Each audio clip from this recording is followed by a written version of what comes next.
Hey guys, Academy Endeavors here. My name's Travis, and we are going to answer a few questions today about the candidate fitness assessment.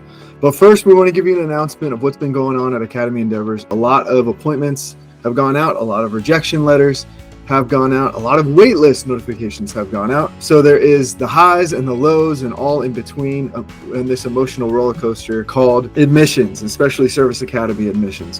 One thing you need to know about Service Academy admissions to prepare for, if you're listening to this and you're just starting this journey, is the academies start their admissions cycle earlier than almost all colleges. They will open up their summer seminar portals in December, January, and February of your junior year. They will open up the official application in May or June or July of your junior year, going into your senior year, or to summer going into your senior year, which is earlier than most colleges. The Common App usually opens in August. And here's the kicker. You need to be emotionally prepared for this. The academies notify acceptances and rejections and wait lists later than most colleges. Okay, so you're in for a marathon, not a sprint. If you're applying to a service academy, April 15th is the goal when most service academies will send out all their notifications. It's by then, but it's on a rolling basis in the fall and in the winter and in the spring. By April 15th is when they will submit all of them. But some of those trickle over because it depends on the service academy's yield. So if the Naval Academy is going to have 90% of their offers say yes to them, well, that's 10% that just opened up that they could now go to the wait list and offer more people if those other people haven't already committed yet or gone to another school. That's why there's so many moving parts. Believe me, I get it. If I were in charge of the world, I would tell the service academies to notify earlier and not let people be on pins and needles even after May 1st, because it's just unfair to those that have to put down a deposit to a college. They're going to have to eat that deposit. But at the same time, most families will be glad to eat that deposit that they make on a college, because if they go to a service academy, it's going to be fully funded by the U.S. government, right? There's zero tuition, zero healthcare costs, zero room and board, right? So it's a fantastic deal. So a lot of emotions are going on right now, and we have been absolutely thrilled. Our clients have crushed it this year. It's the biggest class we've ever had. 83% have been accepted to an academy, way more than that for nominations, way more than that for ROTC. It has been incredible to see the family success, and we have several still on the wait list that are waiting to find out. And meanwhile, they're getting their ROTC scholarships in order and making deposits to their colleges. So very, very, very proud. It's been a good year at Academy Endeavors. Now back to the issue at hand. We want to answer questions about the CFA. So I have 5 questions here about the CFA that have been asked over social media, and we just thought we would go ahead and put it on video, record it, get it out there to the world so that you can see it, even if you are not attending our live events, or even if you are not DMing us on Instagram or on so forth. Okay. The first question is, will a CFA pass on West Point or a CFA pass on one of the service academies be a also CFA pass for another academy? That is a great question, because here's the fact of the matter. The service academies do not publish their minimums. Okay, and there's a reason for that. And our philosophy is the reason why they don't do that is because they don't want to encourage lying. Because if everyone knew the minimum and they got one below the minimum, they might just tell their administrator to add one extra sit up or pull up or push up. They want to encourage you to just put the number that you actually got and send it in, not knowing whether you failed or not. I understand that's frustrating, but that's how they've been doing it for years. And what we've learned over time is that some of our clients, the first time they do the CFA, they get a pass for Naval Academy and a fail for Air Force Academy. For example, on push-ups, we know the minimum for Air Force is higher than the minimum for Navy and West Point. Same with the pull-ups. That's just one example. It's not necessarily the case that you would pass it at one and pass it at the other. However, the majority of the time, I would say 90 to 95% of our clients, if they pass one, they're going to pass the other one. So it's close. The minimums are not identical, but they are close. They're directionally the same. And we can share links on social media after this video, or we can share it in the comments regarding what we estimate those minimums to be. And I think we even put them on our blog. So that's the first question. Will a CFA pass be the same as a CFA pass for another academy? And the answer is usually yes, but sometimes no. All right, next question is, what is the best way to train for pull-ups?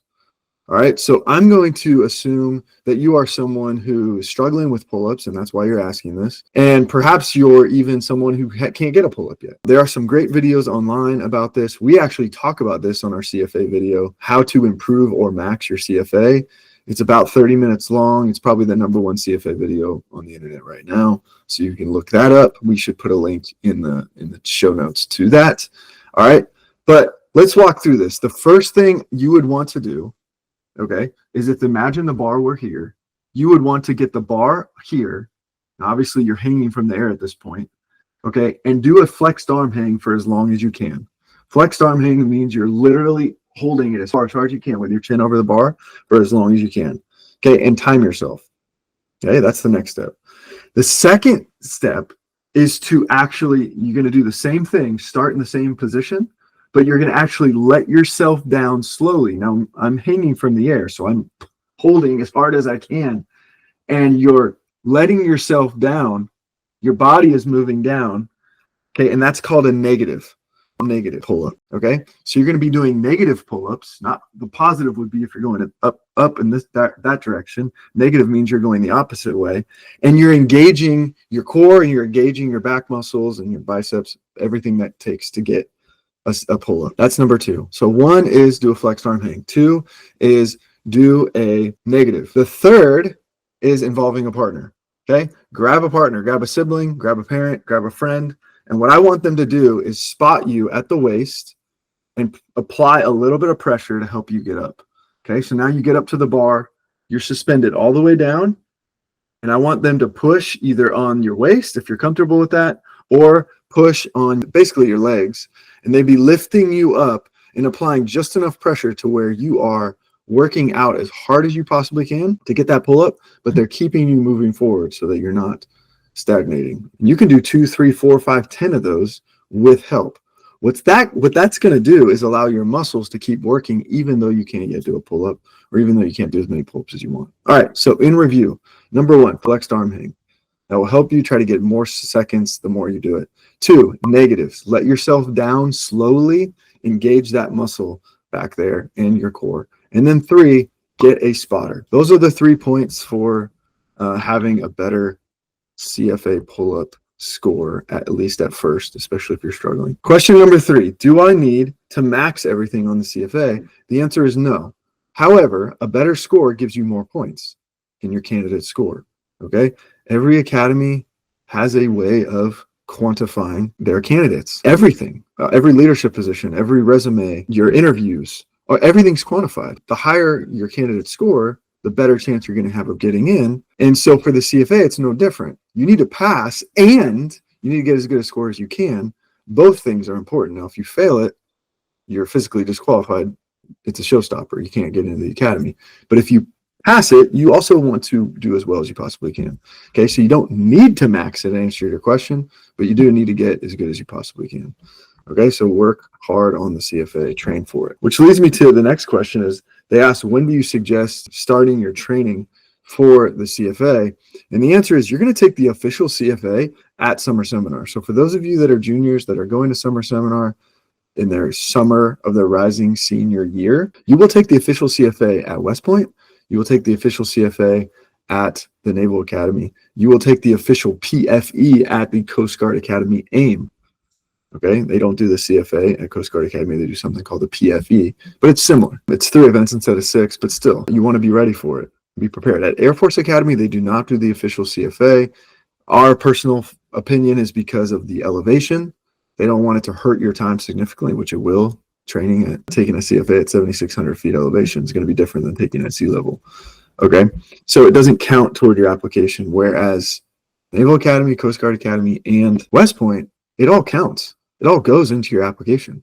So it's a big deal. So when should you start training for it? If you know you're going to go to summer seminar and you're going to take it summer going into your senior year, the answer is probably about 4 to 5 months before that. You want to start training in about January of your junior year. Now, if you're listening to this and it's way past that point, don't be discouraged, right? You have until, for most academies, January 31st to submit your CFA. You have to submit it before the deadline. It just depends on where you're at athletically and where you're at physically. But I would say for anyone who's listening to this, they need to go do a mock CFA. They need to download our CFA workout plan on our website or on social. It's one of our pinned posts on Instagram. Download that and use that to go to your nearby track, pull-up bar, grab a friend or a parent, and just do the 6 events back to back. Write down your score and compare it to the minimums that we estimate. That's what we would suggest no matter where you are in your journey. All right, and the last question, and it's by far the easiest, can you get a waiver for the CFA? And the answer is no. Everyone's required to take the CFA. In rare conditions, sometimes a recruited athlete would not be asked to do the CFA. I've heard of that happening. That actually happened to me 20 years ago when I was getting recruited for football to the Air Force Academy. I did not have to take the CFA, but that is a completely like 1%, 0.5% chance that you don't have to take the CFA. There are no waivers. You must take it. You must pass, and you want to do as good as you possibly can. All right, so those are all the CFA questions for now. We wish you the best of luck. Reach out to us for a free one-on-one consultation where we can answer your questions, where we can be honest and helpful with you about what you need in order to maximize your chances. And if it's of interest, we are also a coaching program where we can take you from start to finish through the entire application process and help you achieve your dreams. Take care.